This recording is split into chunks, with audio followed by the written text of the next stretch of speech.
මේ අවස්ථාව ලබා දීම සම්බන්ධයෙන් ඔබතුමාට ස්තුතිවන්ත වෙමින් මම නිහඬ වෙනවා. බොහොම ස්තුතියි. බොහොම ස්තුතියි කර්මන්විතමනි. ඊළඟට ගරු ගජේන්ද්‍ර කුමාර පොන්නම්බල මැතිතුමා ඔබතුමාට මිනිත්තු 12ක කාලයක් තියෙනවා. Minuto? 12යි. 12 minutes. Honorable Presiding Member, of the 12 minutes, I'd like to give 2 minutes to my Honorable colleague Mr. Selvaraja Gajendran, who speaks after me sometime later. Okay. So I'll take 10 minutes. Honorable Presiding Member, whilst we today debate various heads that come under the Ministry of Justice and also the provincial councils, there is a daily occurrence that is taking place in the seas of the north, where the fishermen from the Jaffna district and the northern province in general are losing their livelihoods on a daily basis.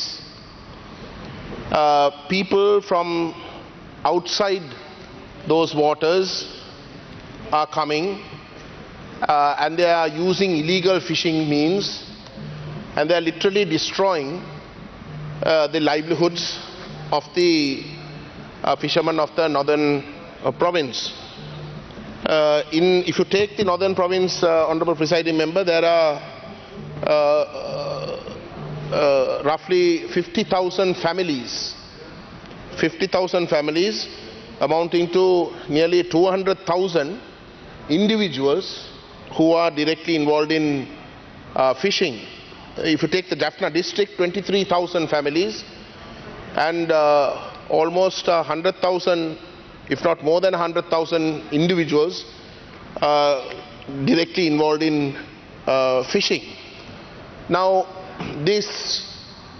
the fishing livelihoods being destroyed is happening where fishermen from Sri Lanka who don't belong to the northeast have been coming to those areas, and with the help of the Navy and the armed forces, they are permitted to use illegal fishing means, and they are destroying the livelihoods. They are effectively competing unfairly to a point where the Navy continues to insist on oppressive conditions for the local fishermen, whereas these outsiders who come with the full support of the Navy are entitled to a open season of fishing.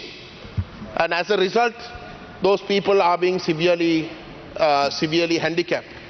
On top of that, Honorable Presiding Member, there have been encroachments from India, from fishermen from India, particularly Tamil Nadu, into the northern fishing waters. These are matters that we have consistently raised, not only in the consultative committee of the Ministry of Fisheries, but also under the consultative committees of the Ministry of Defence. We have raised it several times in the floor of this House, that these fishermen who don't belong to the northern area being allowed to come into those waters are destroying the livelihoods of the local fishermen. They are destroying the livelihoods of the local fishermen to the point where up to date the destruction is valued at over 600 million rupees. Up to date, in the northern province, the value of the damages done is at over 600 million rupees, and if you take Jaffna, purely Jaffna, it's at 250 million. So this situation cannot continue, Honorable Presiding Member, and we directly blame the Sri Lankan government for deliberately allowing this situation to persist.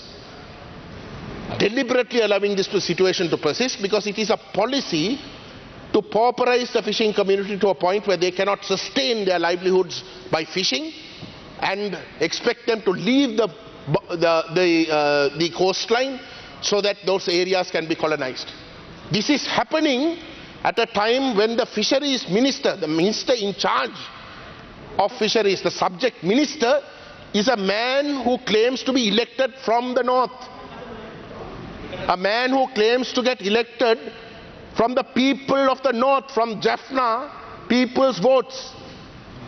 Whilst he sits in the front benches of this government, this disaster is taking place. Can you imagine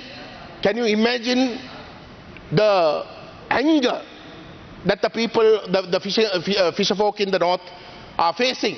They elected a person to go and fight for them on behalf of them and to secure their rights in this government, and that man can't do a thing. He can't do a thing because he's overruled, or he himself is such a backboneless fellow that he has to get together with the military and carry on an agenda that destroys the very livelihoods of the people who voted for him. That is the situation that the people of the northern fisher folk are facing. They have been consistently protesting. We, in fact, Honourable Presiding Member, wanted an adjournment debate. My colleague, Mr. Selvaraja Gajendran, asked for an adjournment debate yesterday. The chief opposition whip was good enough to, in fact, allocate that time yesterday for the debate to take place.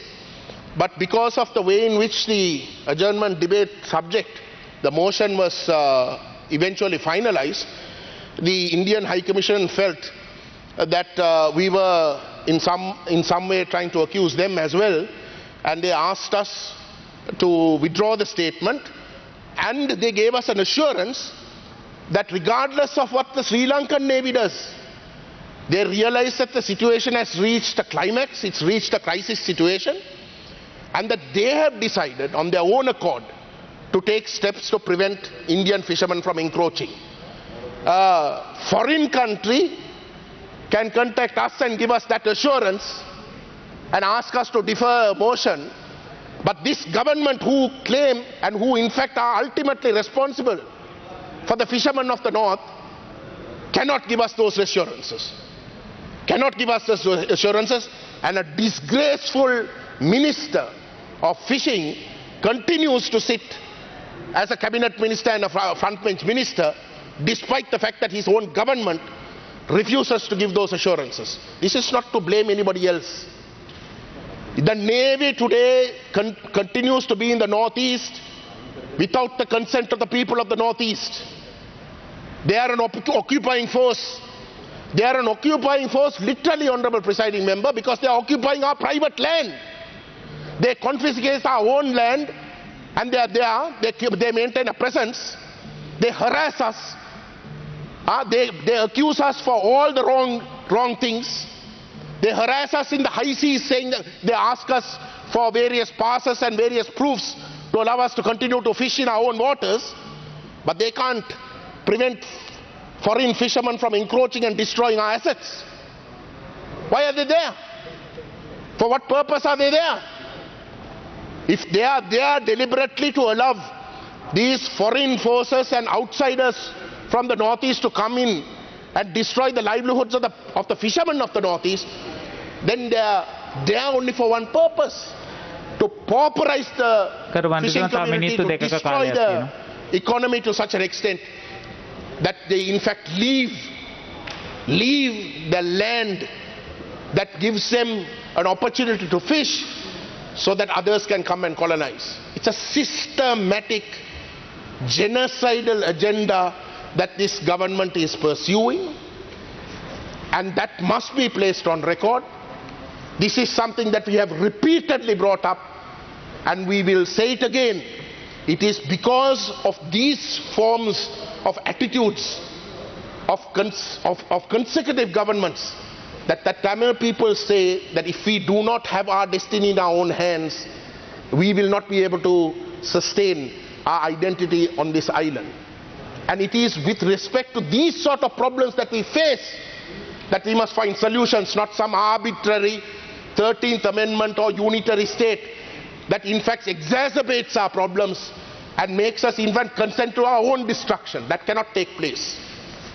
Such decisions cannot be allowed, and we will consistently insist in this House that our rights be granted to a point that we ourselves can prevent these injustices from happening to our people.